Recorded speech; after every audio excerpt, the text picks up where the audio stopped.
New Zealand government successfully sued for unlawful vaccine mandate. March the 11th, 2023. Written by Chris Lynch. A group of care and support workers have successfully sued the government in the High Court for an unlawful vaccine mandate.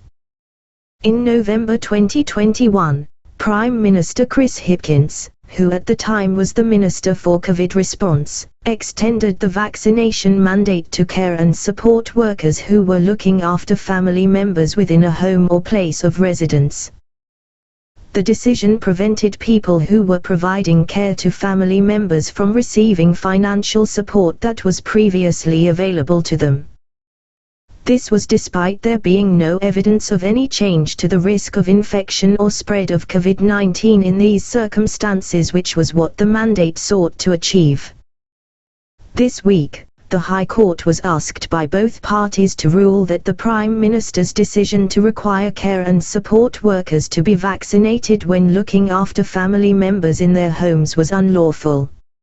Lawyer Matthew Haig said, "We call for the Prime Minister to apologise to the hundreds of care and support workers who had vital financial support unlawfully withheld from them."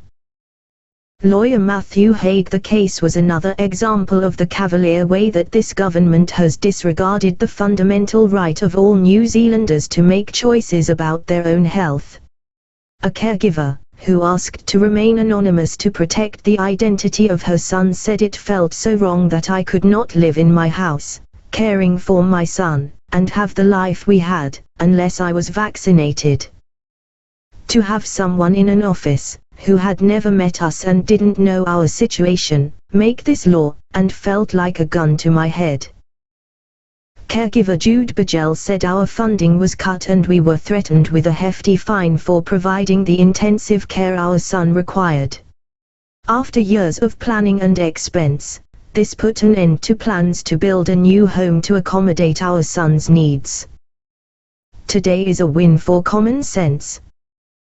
The High Court decision means that the affected care and support workers and their families can ask for the financial support that was unlawfully withheld from them to be reimbursed. Lawyer Ailey Miller said, "For many affected caregivers, our next work in having the financial support withheld reimbursed will go a small way in repairing the harm done. The government must exercise caution in future decision-making, especially when placing limits on individual rights."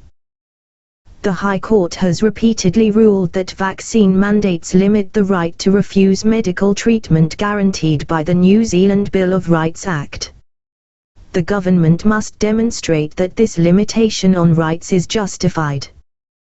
As a result of the mandate, care and support workers could not receive financial support to care for family members because of the alleged risk posed by the carer being near the person being cared for. However, in this case, carers were near their family member anyway, whether or not financial support is provided.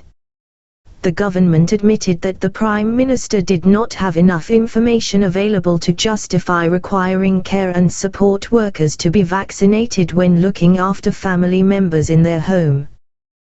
The parties have asked the High Court to rule that the Prime Minister's decision was unlawful. Lawyer Matthew Haig said, "Vaccines are medical treatment. The New Zealand Bill of Rights Act guarantees all New Zealanders the right to decide what medical treatment they receive. This is yet another example of the cavalier way that this government has disregarded the fundamental right of all New Zealanders to make choices about their own health."